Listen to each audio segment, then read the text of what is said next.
up, you guys? It's Jade Flury with Fox 26 News, and I am back with J-Mac and Young Jas to talk trending topics. Yes. So what should we get into first, y'all? The Drake album right off the top. Okay. He dropped 3 albums. That's right. I did say album. It's 3 albums. Mm-hmm. Okay, have y'all both listened to all 3? I have. Okay. Initial thoughts. It's only been about a week.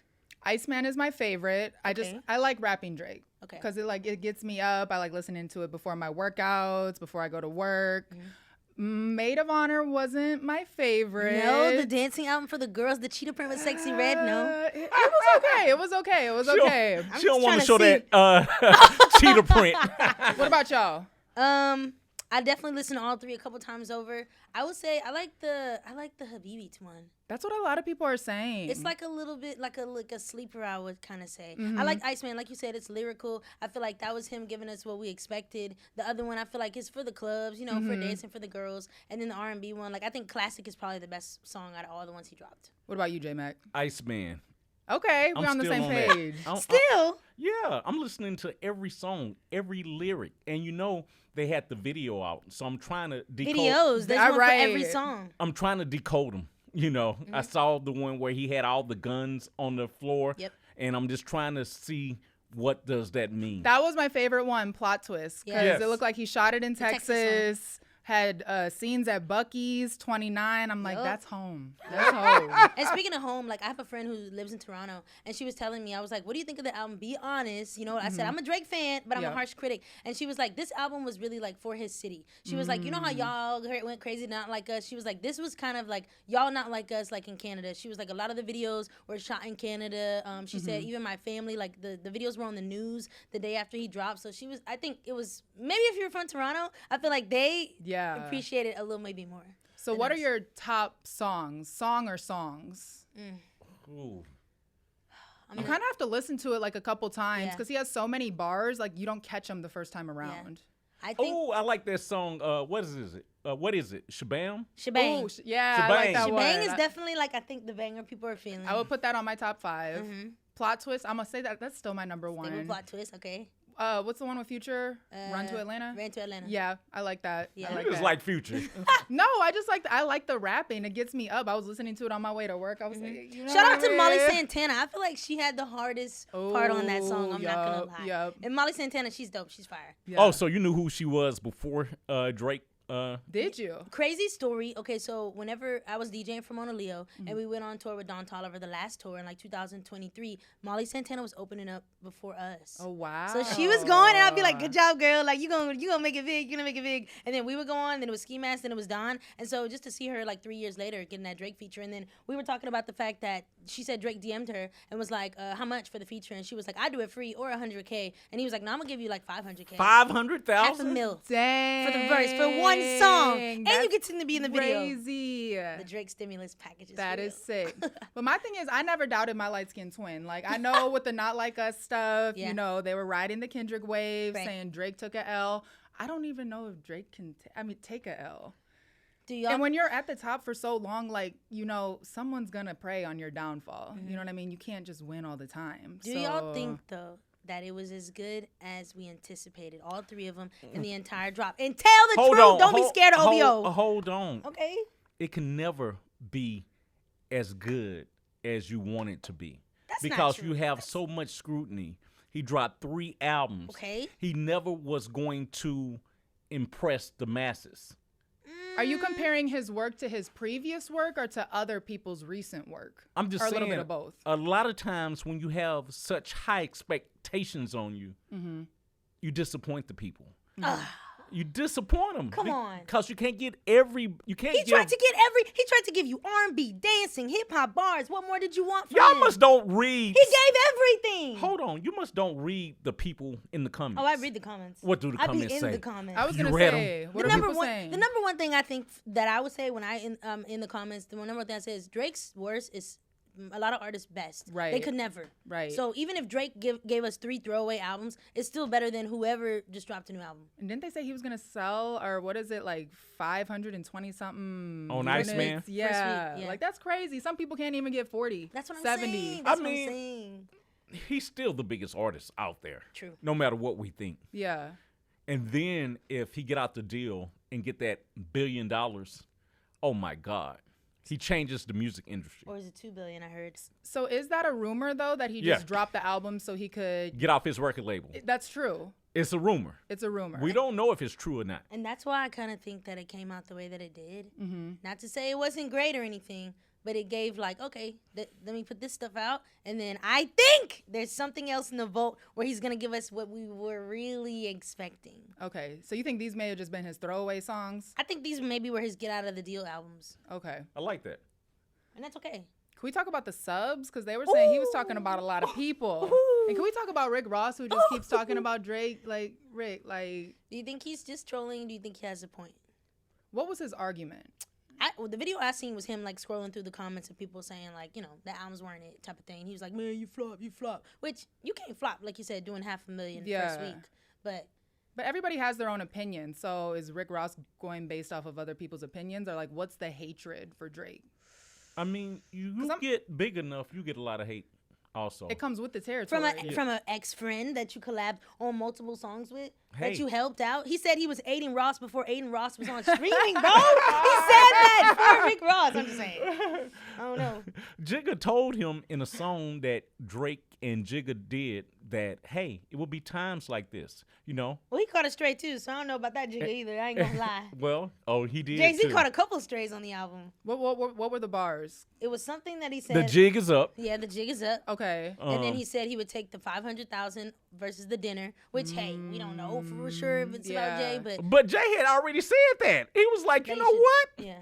If I was you, I would take the $500,000 too. I would. You're stupid if you don't. Oh, well, yeah, I ain't gonna lie. I'd probably take the money too. I ain't like, you know what I mean? We'll see him around, hopefully. Right. But I didn't realize, you know, so many people had animosity towards Drake or vice versa. Come on now. Jade, if you win, they'll have animosity towards you. But, okay, yes, if you win, they have animosity towards you. But I feel like when the beef happened with Kendrick, all these rappers came out. We're like, damn, I didn't know Rocky had a problem. I didn't know you had a problem. I didn't know you had a problem. You didn't know Rocky had a problem? Come on. Just because he with Rihanna and he used to be with Rihanna. It was never fair. If I knock your mate boots. Who had her first? Hey, I'm just saying. Who had her first? I'm just saying. That's why he mad. But still, a lot of people came out. To us, it seemed like the woodworks, but apparently it seemed like an industry thing where all these folks were feeling a certain type of way about him. We just didn't know. But was it one of those things? I think I'm not sure, but like the big thing is that when Drake and Kendrick were going through this, some people were silent and some people were picking sides. Like LeBron James. Right. What do you say? Like stop asking about 23 of me. And he said, you made a career out of switching teams. Oh my gosh. I mean, isn't it true though? I mean, that part is true, but I will say, because Drake had LeBron's face tatted, if I had your face tatted on me and you chose not my side, oh yeah, it's war. First question is, why would you have somebody else's face tatted on you? I'm not gonna lie. You know, Drake I love Beyonce, and I'm not tatting her face on me. Love her to death. Too. You never thought about tatting? I don't have one tattoo, so no. You love Tupac. Would you? I think you actually would borderline get some Tupac tattoos. I thought borderline, about it. He would. See, he would. I thought about it when I was young, but as an adult, no. So y'all think the tattoo is crazy anyways? I personally think it was crazy, but also is the beef between him and LeBron the fact that he was like listening to the song and nodding, or because he went to that concert? He went to the concert and, you know, dancing to the song. You don't want your best friend dancing to the song, or somebody you thought you were down with, somebody you went to their house, somebody that knew your kids. You don't want them to be with the other side.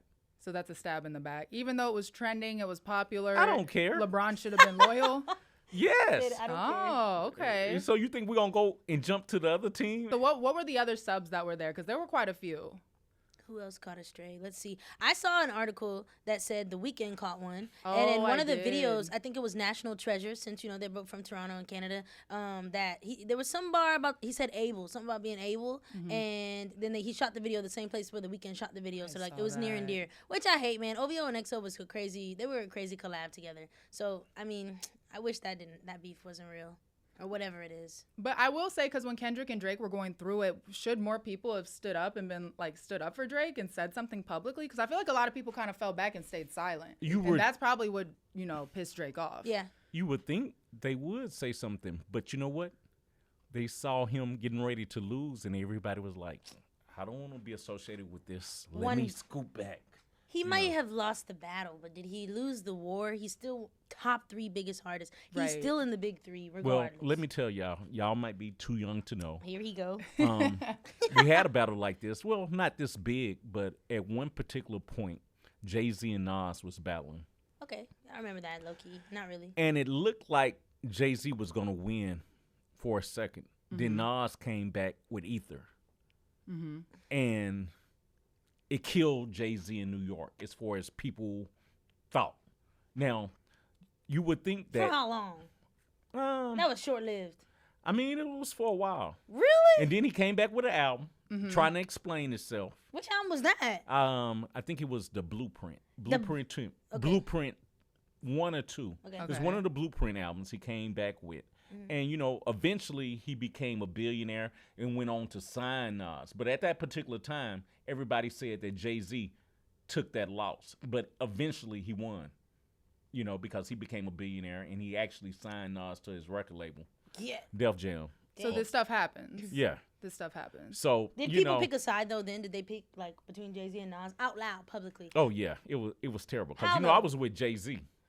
Of course. Of course. And then, Nas got on the radio in New York and came with that Ether, and we have people debating who won that rap battle to this day.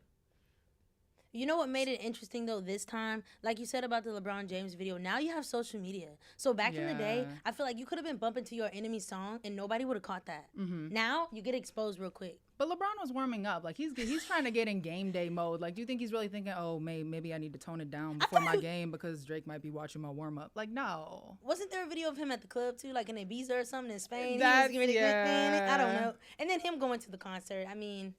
Like, if he was really your boy, I feel like you could have just stayed home. Even if you was listening at home and having a great time at home, maybe just, stay home. But I'm not going to lie. People in Houston mess with Drake so much. Yeah. Sometimes in the clubs, they were playing Not Like Us. They said, hey, don't play that in here. And Drake wasn't even in town. Hey, that's the he got loyalty. A lot of love because he put the city on his back. He loves this city and the city loves him. You're right. Yeah. Put it on his back. He did. He does a lot Houston rappers not going to like that one that much. I mean, I'm just saying, a lot of things, he gives back to a lot of Houston rappers. Like ESG, he gave samples something from ESG, and he paid them real good. So he's been good to the city. Hey. I didn't say he wasn't. That's just the truth. But I feel like Drake has never or maybe minimally had bad PR or taken a loss. So people were probably praying for his downfall, waiting for the opportunity or waiting for the moment that he wasn't at the top. Yeah. So when that happened, they just, it obviously was in the headlines. It was a major thing. They ran with it and they tried to bury him, but look at the boy. I never doubted Drake. Like I said, my light-skinned twin, I never doubted him. I knew he was going to come back. But it was everybody talking about Kendrick's the best, this, that. But then I told those people, I was like, look, if you was on Kendrick's side, don't be bumping that Drake this summer. Okay, now do we really, if we don't know them personally, do we really got to pick a side? Like GNX was hard, but here I am. Listen to Iceman, Habibi. But don't be talking bad about Drake and then, like I said, bumping his stuff. Like if you just stay neutral, then you can do what you want. But you talk about Kendrick's the best, Drake took a L, he's lame, he's not gonna bounce back. Don't bump it this summer. Ooh, strict over here. She's strict over here. Okay. Don't bump it. Did you go J-Mac to the Don Toliver concert? Oh no, but I know who went. Who went? You. The whole city went. Bro, how did you miss that concert? Because I tried to tell him to come. You should have gone. But I went to it through y'all eyes. I called him immediately after. I was like, yo, Don brought out Travis. And he's like, Travis, you always see Travis. I'm like, no. First of all, I was genuinely surprised Travis was going to come out. And we have not seen Travis perform in Houston like that, to me, on a big stage like that since Astroworld. Okay, what was the best part about the concert from both of y'all? Dude. To me, it was just the energy. Yes. Just the whole crowd knew all of his songs. Everybody was bumping it. I don't know how to describe it. It was just the energy in the Toyota Center. Okay, describe. The mosh pit. There was a mosh pit. Literally, you could see from the top. You could see there was a giant mosh pit. The kids looked like they was going crazy. The crowd in the front was going crazy. Everybody's going crazy. Travis comes out. They do Can't Say, which is an OG song off Astroworld. Then they do Rosary off the new album. Then he lets Travis do Fiend by himself. Oh, my gosh. Yeah. Went crazy. Crowd went crazy. Okay, what did the crowd look like? Was it black, white? It was a mix. It was diverse. It was white boys. It was bad It was everything. Sorry. No, you're good. We can bleep it out. Okay. It was everything. Really, though. I was excited. Like, older, younger, everybody was in there, for real. Guys, girls, all of that. I think Don, like, has not, I won't say been slept on, but finally, like, him filling up Toyota Center, like, damn near by himself, like, that was probably his biggest show. Do you think he's the third biggest artist in Houston now? Who the first two? Beyonce, Travis, okay, and him. Damn, you don't like Megan Thee Stallion no more? Oh, yeah, you can't. I think Megan might be bigger, and I love them both, but I think she might be a little So he the fourth biggest He artist. might be the fourth, huh? I don't know, because, like, Don can cater to both men and women. It's usually just women listening to Meg. So he has, I guess, a bigger audience, maybe. No, but Megan filled up Toyota before him. Who has more hits, I guess, is the question. Who's more popular if you go outside of Houston, outside of Texas, maybe even outside of the United Come on, Jazz. States? You travel all the time. Honestly, it depends. I feel like when I went to Japan, I heard all these types. I feel like they will play maybe both, like Don or Megan. It just, like you said, I think more girls skewed towards Megan. Yeah. And Don might be for the girls and guys like him. Mm-hmm. I don't know. And I don't know. But Don's a good entertainer, too. He's not like one of the rappers who's just, like, on stage like this. Like, he's actually dancing and grooving, so that's entertaining, too. With no dancers, no backup. Like, I could barely even see his DJ on stage. Like, it was just him running back and forth on the catwalk. I'm like, okay. Like, curating the energy himself. So that was pretty impressive. But when Travis came out, that was crazy. We're not over it. No, you can't say it. The whole crowd was singing. Like, it was so y'all ready for Astro World to come back? You know that's not going to happen, first of all. It's not going to happen. It's too soon. You know it's too soon. The festival's not going to come back, but I can't speak for Travis, but you know he wants to perform again in his own city, in his hometown. Mm-hmm. And you know when he does, it's going to be the media headline. Travis Scott performs for the first time since Astroworld. So, you know, there's going to be some controversy when he does, but I want to see him perform in his hometown. Yeah. When it comes to that lawsuit with Astroworld, I would have to go back and look. I don't know who was found guilty. I don't think it was on Travis. I think it was more on Live Nation for overselling and not having, like, the proper security. But that's allegedly, so I don't know. I don't remember exactly. I do remember, though, whenever he announced the Utopia tour, there was Houston dates on there at Toyota, and then the next day they pulled him. And then he never did Utopia in Houston. So a lot of people went to Austin and stuff. I was like, oh, Lord, I'm going to go to Austin. It was probably too soon. So, yeah, I don't know exactly legally, like, what happened, but it seems like we got to wait for something special for him to be able to, like, hit a big stage again. But if he performs, too, like, at NRG or Toyota Center, that's more of a controlled crowd. Like, where Astroworld was, like, anybody could just kind of come in, and once they broke the fences down, it was kind of over. Like 2 years in a row they were doing that. It was, the energy of that was just crazy. Such a tragic event. Yeah. For sure. I don't know if we'll ever get that one back. Not with the same name, same rendition, all that. No. Like, I don't think so. I think we will. I think America is healing. I think, come on now. You never thought you would have the president you have, but hey. What? Well, that's different. Though. I'm just saying, people forgive. People forgive. But like, okay, Woodstock. Remember Woodstock? It got out of hand and stuff. Then they tried to bring it back and do the new version of it. Didn't happen. Wasn't the same. Sometimes you just can't. You gotta leave stuff where it is. Can't recreate a moment. Not the way the last moment ended. At least no. But I believe he will be going back on tour and stopping here eventually. For sure. But like I said, Toyota Center, NRG. When people have to stay in their seats, that's a different type of environment. Hopefully, safer, more regulated. What do y'all think about Sheila Jackson Lee being on international? They're renaming Terminal E at Bush Airport after her. I think that's amazing, man. Sheila Jackson Lee, like, come on, she's a legend forever from Houston. You know, I feel like sometimes people don't get their flowers while they're here, so the least they could do is honor her. I love that. I love that. Yeah, she has a huge legacy. So now she'll be. I mean, she was already going to be remembered forever, but now this like solidifies it. And I was saying it rhymes too. Terminal E, Sheila Jackson Lee. I like that. Let's say it together. Terminal E, Sheila Jackson Lee. As a team. Terminal E, Sheila Jackson Lee. There you go. There you go.